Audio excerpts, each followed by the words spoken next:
আজকে তৈরি করে দেখাবো ঝিঙ্গের পুর ভরা রেসিপিটি। এর জন্য প্রথমে আমরা ঝিঙ্গেগুলো খুব ভালো করে খোসা ছাড়িয়ে নিব।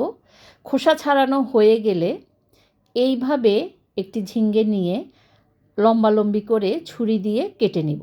তবে পুরোপুরি কেটে নিব না, কিছুটা যেন জোড়া লেগে থাকে, ঠিক ভিডিওতে দেখানো অনুযায়ী। তাহলে আমরা পুর ভরলে জিনিসটা দেখতে ভালো লাগবে, কাজটা করতেও খুব সুবিধা হবে। এভাবে তিনোটা ঝিঙ্গে এভাবে চিড়ে নিব। এটি ছুরি দিয়ে করে নেবেন, তাহলে খুব সহজ হয় এবং একটু সাবধানে করলে এটি সুন্দর করেই কাটা যায়। এভাবে একটু জোড়া লাগানো থাকবে। তারপরে দিয়ে দিব 4/1 চা চামচ পরিমাণ লবণ। লবণটা দিয়ে খুব ভালো করে ঝিঙ্গের গায়ে ভালো করে মেখে নেব। ভালো মতো মাখা হয়ে গেলে আমরা এই ঝিঙ্গেটা রেখে দিব 10 মিনিটের মতো একটা সাইডে।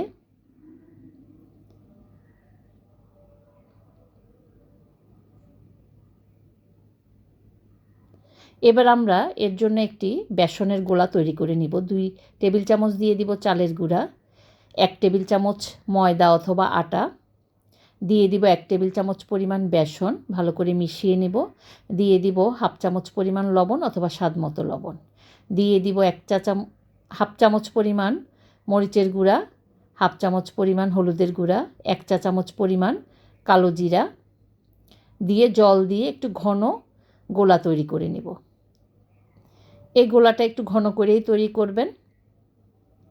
তারপরে এবার পুরের মিশ্রণটা মিশিয়ে নিয়ে নেব 2 টেবিল চামচ পরিমাণ সর্ষে বাটা, 2 টেবিল চামচ পরিমাণ নারকেল বাটা, 4/1 চা চামচ পরিমাণ লবণ, 4/1 চা চামচ পরিমাণ হলুদের গুঁড়া এবং 4/1 চা চামচ পরিমাণ মরিচের গুঁড়া, দিয়ে দিব হাফ চামচ পরিমাণ চিনি, দিয়ে সব কিছু খুব ভালো করে মাখিয়ে নেব।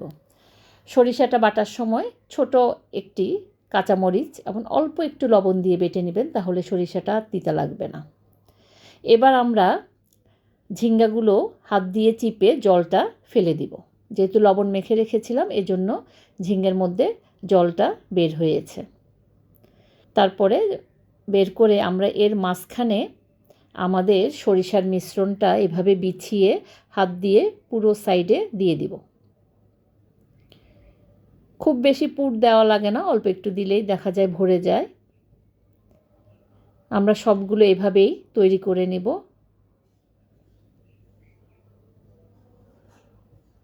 এভাবে মাঝখানে দিয়ে হাত দিয়ে আস্তে আস্তে পুরো ঝিঙ্গের মধ্যে বিছিয়ে দিব।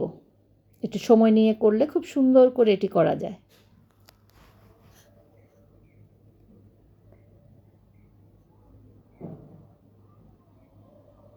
এভাবে আমরা তিনোটা ঝিঙ্গে খুব সুন্দর করে পুর ভরে নেব।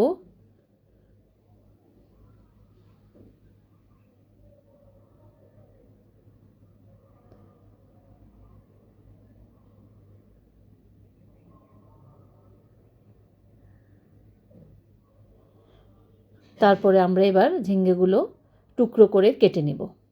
আমি এখানে এক একটা ঝিঙ্গে 3 টুকরো করে কেটে নিয়েছি। আপনারা আপনাদের পছন্দ মতো সাইজ করতে পারেন, তবে খুব বেশি বড়ও করবেন না, আবার খুব ছোটও করবেন না। সবগুলো ঝিঙ্গে এভাবে কেটে নেব।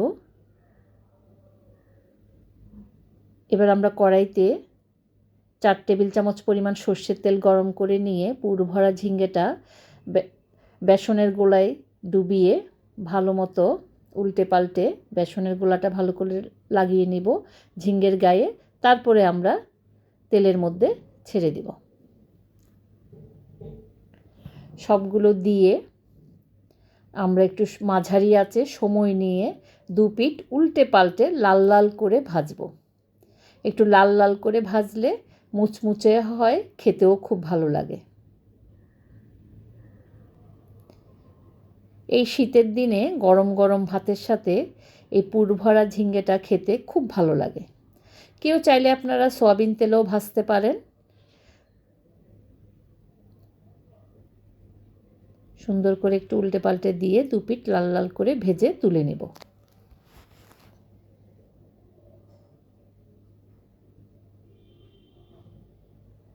মাঝারি আঁচে ভাজবেন, তাহলে এই ঝিঙ্গের পুরটা খুব সুন্দর করে ভিতরটাও ভাজা হয়ে যায়।